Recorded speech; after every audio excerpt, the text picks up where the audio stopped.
Salut les amis, aujourd'hui on est avec Sébastien, il nous a ramené sa petite Mustang V8 de 2023. Du coup, salut mon frérot, présente-moi ta shop. Mustang GT 2023.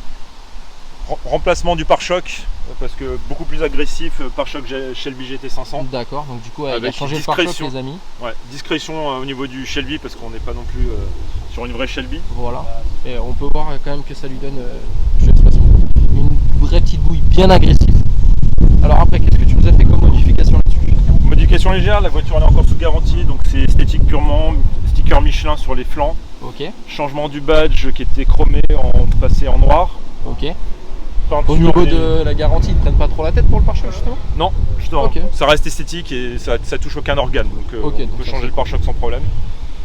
Changement des coques de rétroviseur en noir. Ok. Le toit il était déjà d'origine noire, j'ai juste rajouté les la bandes, bande, ouais. le ticket de métro à l'américaine. Ils sont très très propres. Ah, un petit détail les amis qui est sympathique, le petit logo Ford dans le pare-brise, très très clean. Le petit Instagram, pardon, on n'hésite pas, on va donner un petit peu de force. Du coup les jantes pareil. Monté sur du Pilot Sport 4S d'origine? D'origine, ouais. Ah, c'est pas mal ça. C'est le pack premium.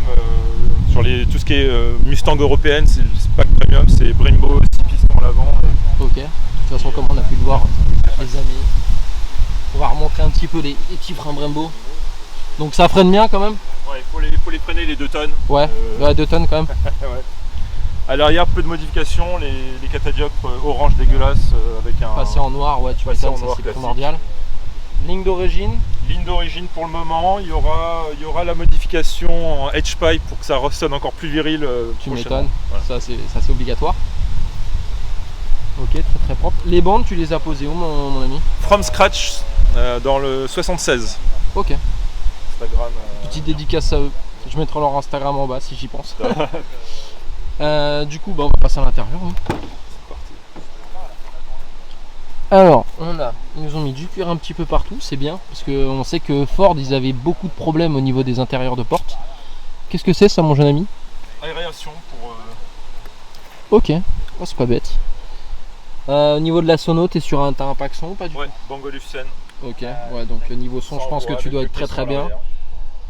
Voilà, bon, comme vous voyez les gens, c'est pour 2 personnes et demie la voiture, hein, c'est pas spécialement conçu non plus pour avoir du monde derrière. Donc on a les petits sièges rouges avec des surpiqûres noires et rouges de l'autre côté, ce qui rend très très bien. Boîte automatique? Boîte automatique 10.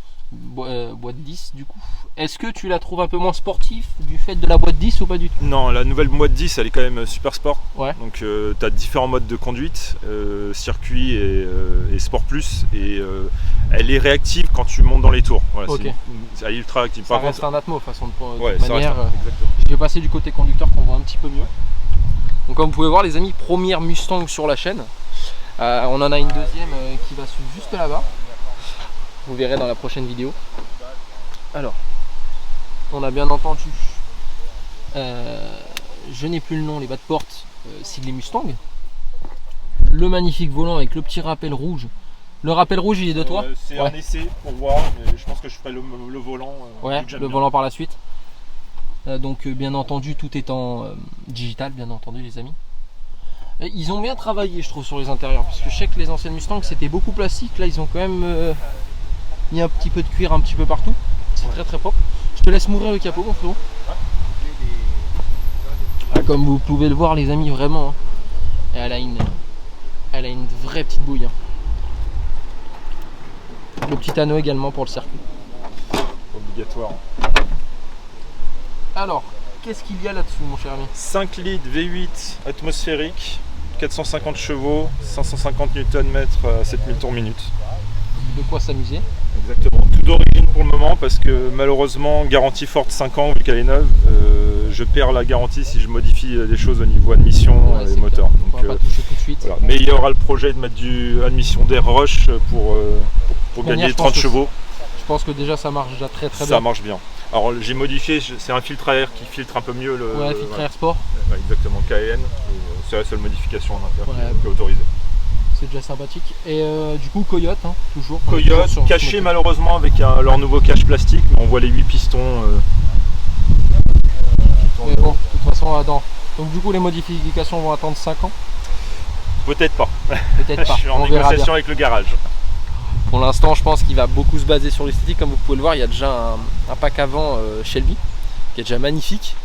Peut-être la suite après, le diffuseur, etc. Diffuseur arrière sûrement et échappement arrière à 30 cm. 30 cm, voilà. Donc après, il va nous mettre des gouttières de haut en bas. Ça va être sympathique. Ça va bien crier. Bah écoute, mon frérot, je te laisse me refermer le capot, puis on va partir en essai. Hein. Ça marche.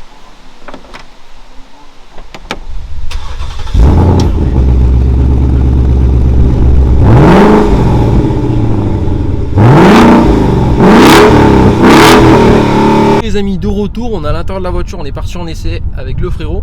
Donc du coup tu me disais, on parlait un petit peu toujours avant les amis, le temps de sortir du spot.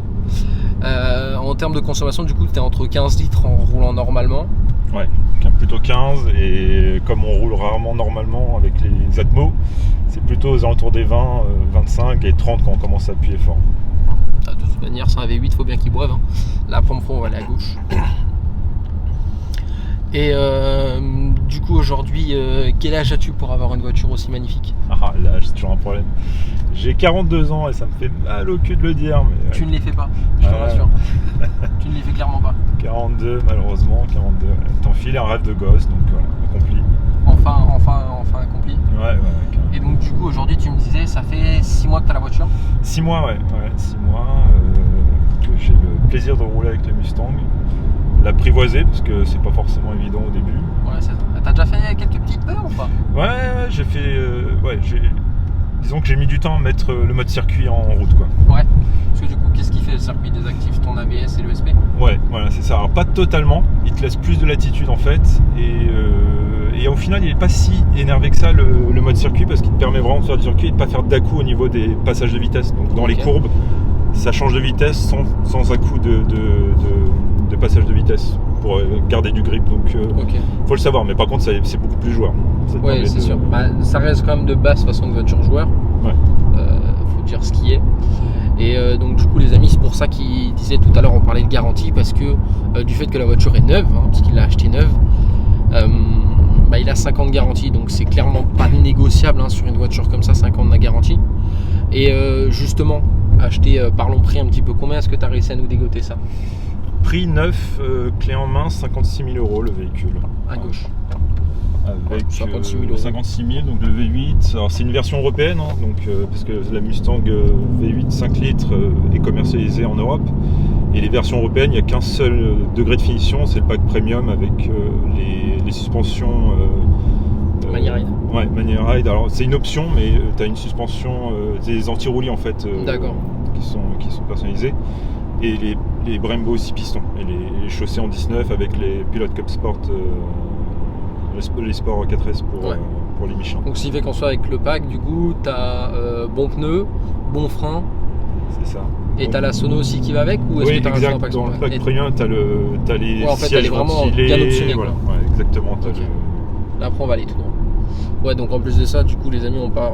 Il a une très bonne sono, ce qui est bien quand même, parce que je pense que même si le bruit est très très agréable, à force sur l'autoroute, un petit peu de musique, ça va quand même faire du bien. Exactement ça. Et l'avantage de la sono Bang & Olufsen, c'est que ça va. Je perds les mots. On va bien pouvoir, on peut bien écouter sa musique. Voilà, j'ai un peu de mal à parler. D'accord, et donc du coup 450 chevaux comme je disais, mais qu'est-ce que tu as eu du coup comme voiture avant ça? J'ai toujours rêvé des voitures de sport, j'en ai jamais eu parce que j'ai bossé tôt et à chaque fois dans mes boulots j'avais des voitures de fonction. On va partir à gauche. Et donc ça m'a jamais permis de rouler dans les voitures que j'ai, mais bon, moi j'avais une Polo Sport, moi, une petite Polo. J'avais essayé de tuner et puis très vite j'ai eu un boulot et une voiture de fonction, donc j'ai laissé tomber ça, j'ai mis ça de côté. Et voyage aux États-Unis, découverte de la Mustang, du facelift. J'ai kiffé depuis. Là, si tu veux d'ailleurs, tu peux un petit peu te faire kiffer.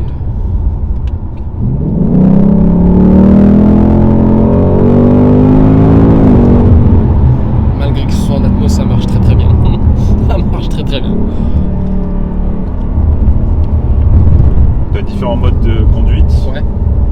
Là on est en mode normal et fonction sport, donc c'est juste pour le gimmick de passage de rapport avec à-coup. Ok. Mais après tu as différents modes qui vont raffermir également le volant et les suspensions avec un mode Sport Plus. Et après, tu as le mode circuit qui désactive, comme on disait, le SP. Voilà. Et donc du coup les amis, au niveau du compteur, il a un petit changement de compteur. Bon, je sais pas si on voit très bien, mais en fait là du coup il y a une barre qui va de droite à gauche plutôt qu'une aiguille.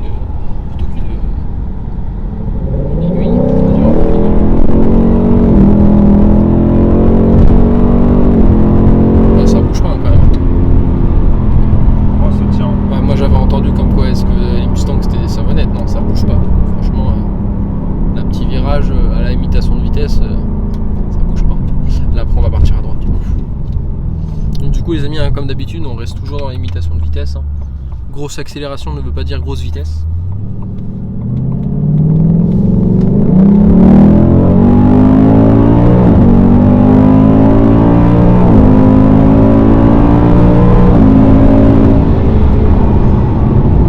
Et ça freine bien. Moi tu vois, je vois on a tourné quelqu'un là il y a 3 semaines. Ouais. Bah, c'est la prochaine d'ailleurs vidéo qui va sortir à l'heure où je parle. Qui a un Golf. C'est un Golf 6 GTI édition 32, il me semble que c'est, si je me trompe pas, ou édition 35. Cette personne en question a une conduite. Il y a les bandits sur la route, lui c'est un criminel. Il m'a fait peur plusieurs fois. J'ai pas peur en voiture, mais lui vraiment. Et après, il la contrôle vraiment bien la voiture. Ça fait plus d'1 an et demi qu'il l'a. Il fait souvent du circuit avec, donc voilà. Mais lui m'a fait peur avec. Très honnêtement, lui, il est passé sur la route. J'ai fait ah oui quand même. Donc à l'heure où je parle, la vidéo sera disponible. Ce sera, je pense, des bonnes barres à se taper dessus. Ouais, on va là. Et puis ce que je vois aussi d'ailleurs, c'est que malgré que tu accélères fort, elle patine pas pour autant.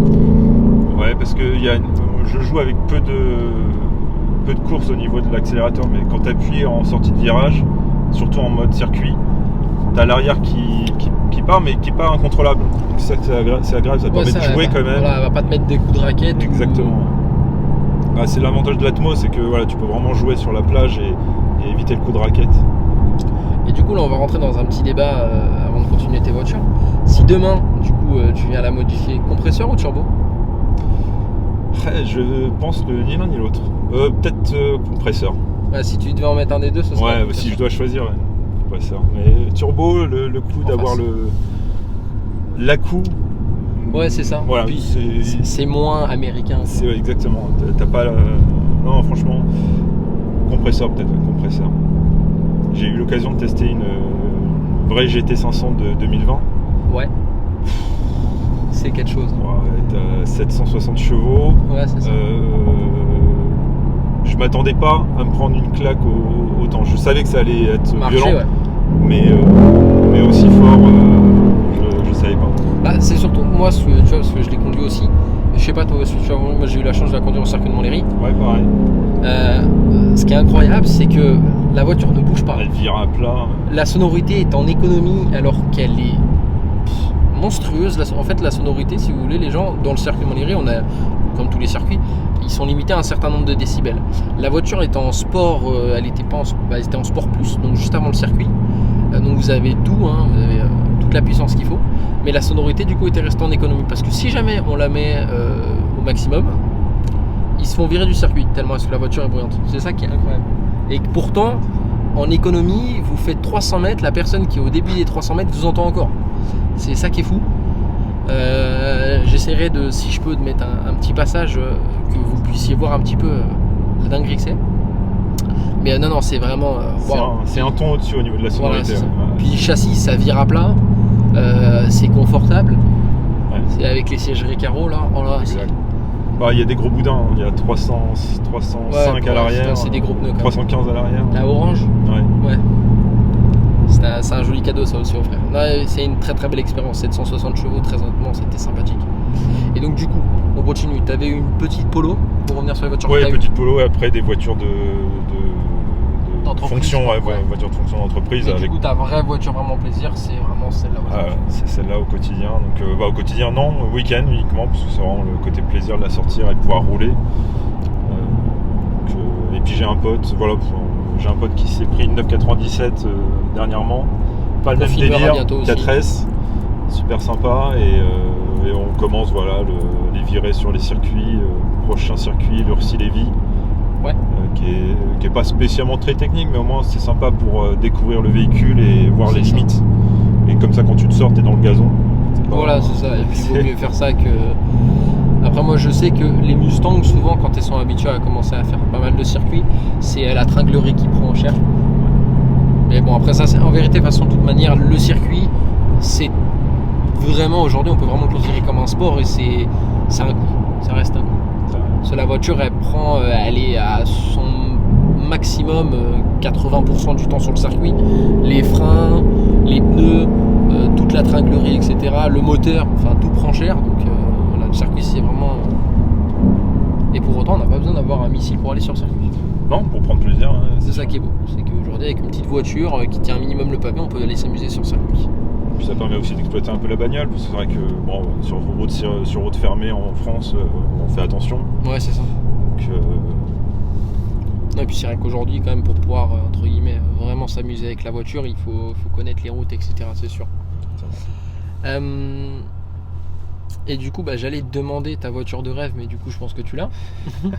Donc aujourd'hui, quelle serait ta voiture de rêve hors budget? Tu n'as pas de budget pour. La voiture de rêve, ça reste quand même la GT500 pour moi.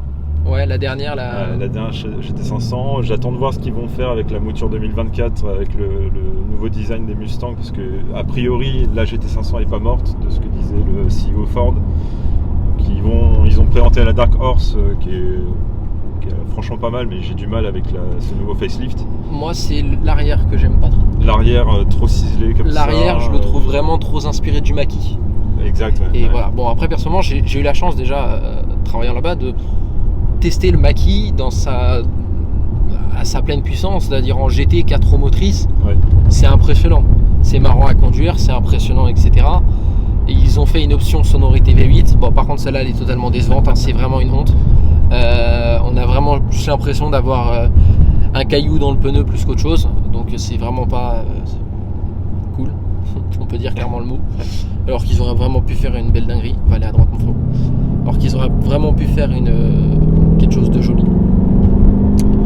Mais non, c'est sûr, ils veulent essayer de nous envoyer vers l'électrification, mais le V8, faut pas le me parler de Coyote, ça. voilà, c'est ça, ça nous met les nerfs. Donc on va partir à droite.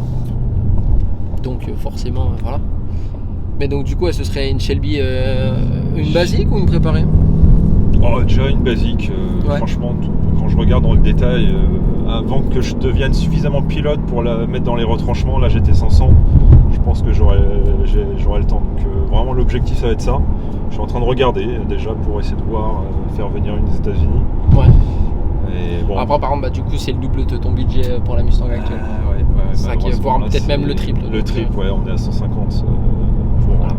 Après, il faut quand même se dire qu'à 150 000 €, on a une voiture qui va manger aujourd'hui sur la route, un bon 95% des choses qui vont être sur la route. Parce que même niveau châssis, malgré que ce soit une américaine et qu'elle soit beaucoup critiquée, on va aller en face. Niveau châssis, attention, faut dire ce qui est que déjà, même celle-là, je pense que ça doit déjà être sympa dans les courbes. Ouais, dans les courbes ça tient. En mode sport plus et circuit, parce qu'autrement on est écrasé dans les autres modes. Ouais. Mais la Shelby, pour l'avoir du coup roulé sur circuit, même si le circuit de Montlhéry n'est pas ultra technique, ça bouge vraiment pas dans les courbes, même à haute vitesse, c'est vraiment impressionnant. Encore tout. D'ailleurs, là, celle-là, la prochaine modification, je vais certainement la faire passer en 305 à l'arrière et 285 à l'avant au niveau largeur de pneus, parce que comme je vais faire du circuit, je vais dédier des jantes et des pneus à ça uniquement. Ouais, c'est clair. Donc je vais les mettre un peu plus large, je verrai la sensation et le grip si ça change réellement. Mais c'est prévu pour, donc ça peut être changé facilement. Et tu l'as déjà un petit peu envoyé en circuit ou pas du tout? En circuit, non, juste à... Comment il s'appelle? Le circuit de Trappes. Ouais. J'ai fait en découverte, donc j'ai pas envoyé encore plus que ça.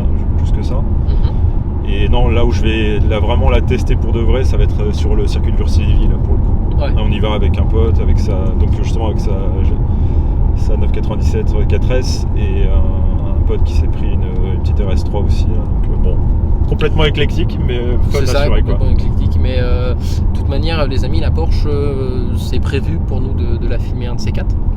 On va encore aller tout droit au rond-point.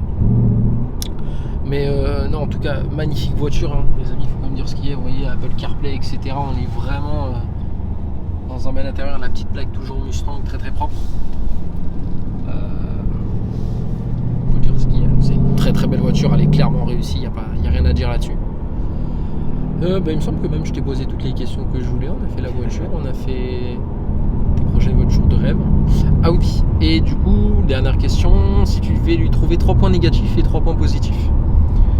3 points, alors positifs, je vais pas en citer parce que forcément c'est un véhicule moi qui est passion et je suis parti pris dans le sens où je suis amoureux de la caisse. D'accord. Au quotidien, en point positif, ça peut être une daily dans le sens où voilà, le mode là ça gigote un petit peu, c'est en mode sport, en mode circuit, suspension ferme, c'est pas spécialement agréable, mais on se met en mode cruising normal, ça peut être un daily avec une consommation qui est somme toute assez respectueuse, enfin pas déconnante. Maintenant en point négatif, c'est pareil, je suis amoureux de cette voiture, donc ça va être compliqué Non, la boîte de vitesse, c'est une boîte. J'ai fait le choix de la 10, de la 10 automatique pour du confort et aussi parce que je savais qu'elle était performante quand on allait sur circuit pour le passage de vitesse. Tout droit ? Non, à droite. À droite.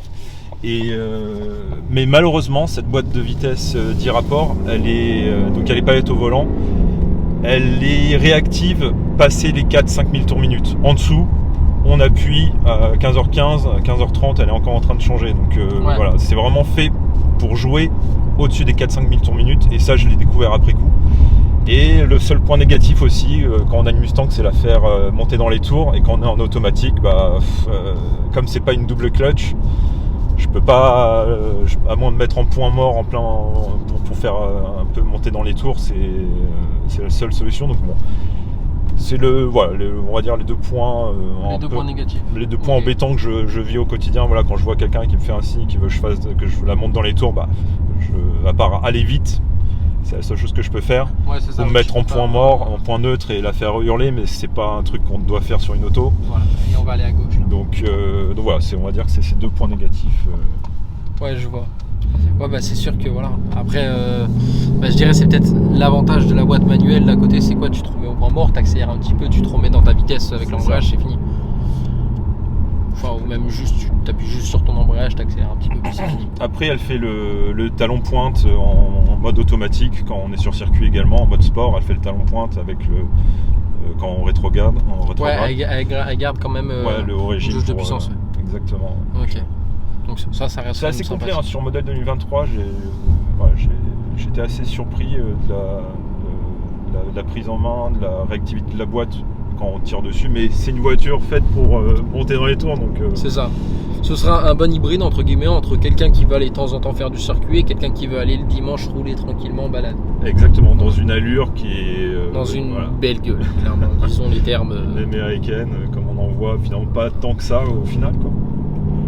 Avec un bon gros derche. C'est ça. Et un bon gros V8 qu'on entend bien depuis tout à l'heure, hein, qui ronronne comme il faut et pourtant qui est d'origine. Et ça que c'est bon. Bah écoute, on va terminer la vidéo là-dessus. Déjà merci d'être venu nous la présenter. Merci à toi. Bon, je l'ai pas avec moi les amis, mais comme d'habitude en fin de vidéo à chaque fois je donne le petit sticker du coup qui ressemble à celui-là. C'est les derniers qu'on a, les nouveaux seront différents. Ça va faire une petite gamme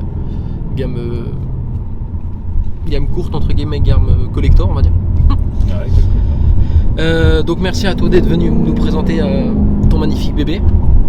Sur ce les amis, on n'hésite pas, on s'abonne, on like, on commente.